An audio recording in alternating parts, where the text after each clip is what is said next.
जो शिव गुरु पर चर्चा के लिए विषय लाया गया है, उस विषय वस्तु पर फिर चर्चा करनी है। सर्वप्रथम मैं अपने गुरु शिव के चरणों में प्रणाम निवेदित करता हूँ। उपस्थित दृश्य अदृश्य सभी गुरु भाई गुरु बहना के चरणों में शिव शिष्य मनोज का प्रणाम निवेदन स्वीकार हो। अपने ब्रेन गुरु भ्राता साहब हरिद्रानंद दीदी नीलम आनंद के चरणों में प्रणाम निवेदित करता हूँ। अपने सीनियर संजय कुमार यादव के चरणों में प्रणाम निवेदित करता हूँ। आज शिव गुरु पर चर्चा के लिए जो विचार लाया गया है वह वाक्य है, क्यों सभी को आध्यात्मिक गुरु बनाना अनिवार्य है। जैसा कि शिव शिष्य परिवार से जुड़े हुए हम गुरु भाई गुरु बहना जानते हैं, अगर कुछ गुरु भाई गुरु बहना इस बातों को नहीं भी जानते हैं, मैं यह मान के चलता हूँ कि जानना भी चाहिए। आध्यात्मिक गुरु बनाना अनिवार्य है। जब कोई शिशु यूँ ही बोलने की स्थिति में आता है, उसकी माता पिता भी उसे जो ज्ञान देता है वह भी गुरु है। फिर स्कूल महाविद्यालय विश्वविद्यालय में जो विविध शिक्षकों के बीच विविध प्रकार के ज्ञान को पाता वह भी उनका गुरु है। लेकिन यहाँ पर हम जानते हैं कि आध्यात्मिक गुरु की बात करनी है। आध्यात्मिक गुरु क्यों बनाना अनिवार्य है? जब कोई व्यक्ति क्यों, कैसे, कहाँ, कौन, कैसे, कब तक इस तरह का प्रश्न उठाना शुरू करे तो यह माना जाएगा कि वह मानव जिज्ञासु है, वह कुछ सीखना चाह रहा है। इसी क्रम में हम गुरु भाई गुरु बहना जब यह विचार करते हैं कि आध्यात्मिक गुरु बनाना सभी को क्यों अनिवार्य है, तब यह सोचते हैं कि आध्यात्मिक गुरु होता क्या है। आप जानते हैं अध्यात्म का मतलब होता है इस सजीवता की बोध कराने वाली आत्मा जो विविध जीव में उपस्थित है। यह प्रयोगशाला में नहीं बनाया जा सकता है। यह एक ब्रह्मांडीय ऊर्जा है जो हर जीव में स्वतः प्रारब्धवश विविध योनि में जन्म लिए हुए जीव में आता है और एक निश्चित अवस्था को भोगते हुए पुनः इस संसार से वापस चला जाता है। यह संसार में आत्मा का आना और जाना, यह उस ब्रह्मांडीय ऊर्जा का, जिसे हम गॉड के रूप में जानते हैं, ईश्वर के रूप में जानते हैं, भगवान के रूप में जानते हैं, अल्लाह के रूप में जानते हैं, उसकी मर्जी से भी होता है। और कुछ साधक ध्यान से, साधना से, उस परमात्मा की असीम कृपा से एक योग के द्वारा भी अपनी आत्मा को अपनी इच्छा अनुसार इस ब्रह्मांड में विचरण करा सकता है। इस आत्मा को आने जाने का जो रहस्य है, इसको सीखने के लिए एक आध्यात्मिक गुरु की अनिवार्यता होती है। जीवधारियों के रूप में हम मानव की जो आज स्थिति है, यह अन्य जीवधारियों से तब भिन्न होता है जब उसमें मानव के लिए, मानव कहलाने के लिए एक विशेष गुण अन्य जीवधारियों से हो। मैंने हो इसलिए उच्चारण किया है, बहुत ऐसे देहधारी हैं जिसे 4 ही आवश्यकता है, आहार, निद्रा, भय और मैथुन। 5वां जिसे विवेक कहते हैं, उसकी आवश्यकता नहीं रह जाती। जिसे विवेक है वह ही अपने बारे में सोचता है कि मैं हूँ क्या, मुझे क्या करना चाहिए, मैं आया कहाँ से, मुझे किस कार्य के लिए परमात्मा ने इस संसार में भेजा है, इसकी भोग को भोगना है, फिर ऐसे कर्म को करते हुए इस कर्म फल को भोगना भी है और उस परमात्मा तक भी पहुँचना है। जिसे इस तरह अपने बारे में बहुत सारे प्रश्न जिज्ञासा बस उठना शुरू हो जाए, ऐसे जिज्ञासु मानव को गुरु की खोज होती है। सन 1982 से पहले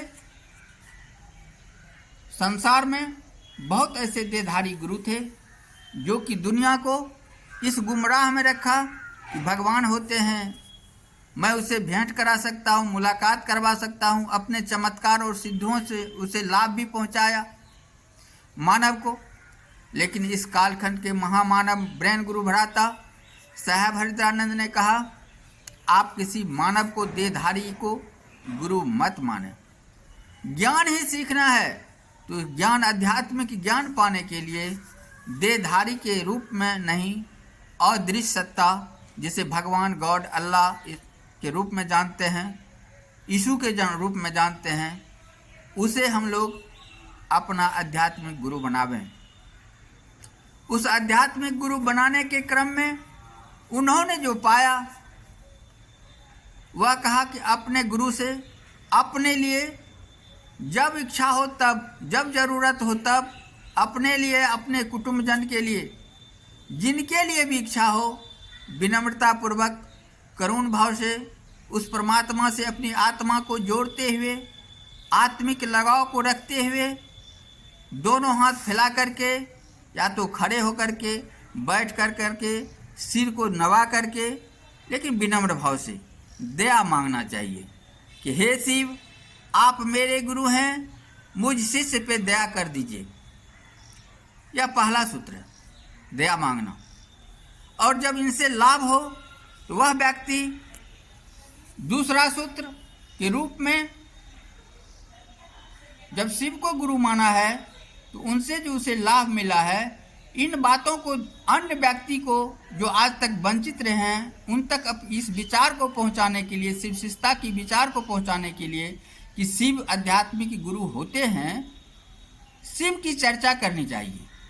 चाहे वह भजन के माध्यम से हो, चाहे वह कथा के माध्यम से हो या परिचर्चा के माध्यम से हो, विनम्रतापूर्वक सामने वाले कोई भी व्यक्ति जाने अनजाने उनसे दोनों हाथ जोड़ करके, अपने लिए दोनों हाथ खोल करके, दूसरे के लिए दोनों हाथ जोड़ करके विनम्रतापूर्वक अनुरोध करना चाहिए कि मेरे गुरु शिव हैं, आपके भी गुरु शिव हो सकते हैं। यह बातों को कहने से सामने वाले पर एक अच्छा प्रभाव पड़ता है। वह जिज्ञासा बस आपसे पूछ सकता है कि क्या करना पड़ता है शिव को गुरु बनाने के लिए।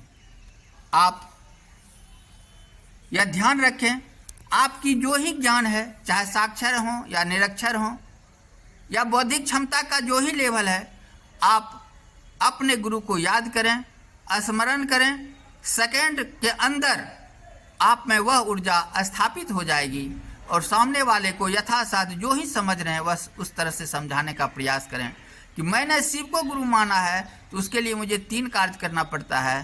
पहला, अपने लिए जहाँ जहाँ जिस प्रकार की लाभ हो, चाहे जिस तरह की कठिनाई हो, जहाँ समय की बचत करने हो, पूंजी की बचत करनी हो, विविध प्रकार की ऊर्जा की बचत करनी हो, इस कार्य के लिए अपने गुरु से दया मांगना है, उसके लिए किसी प्रकार की प्रतिबंध नहीं है।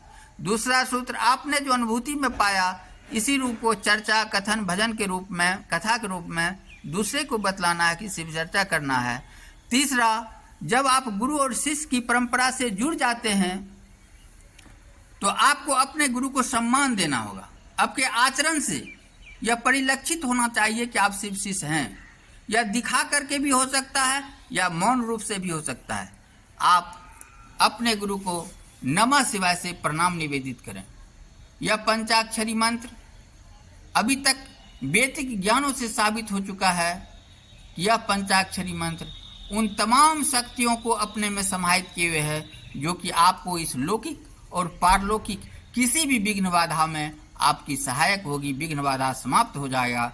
आपके मंगल कामनाएं ही नहीं होगी। उस गुरु शिव की दया आप पर हर वक्त उतरेगी। आप जितना क्षण अपने गुरु शिव को प्रणाम निवेदित करेंगे, उतना क्षण प्रतिफल के रूप में आपके ऊपर गुरु शिव की दया आएगी। इन 3 कार्यों को करने से आपके गुरु शिव हो सकते हैं। इसीलिए मेरे गुरु शिव हैं, आपके भी गुरु शिव हो सकते हैं।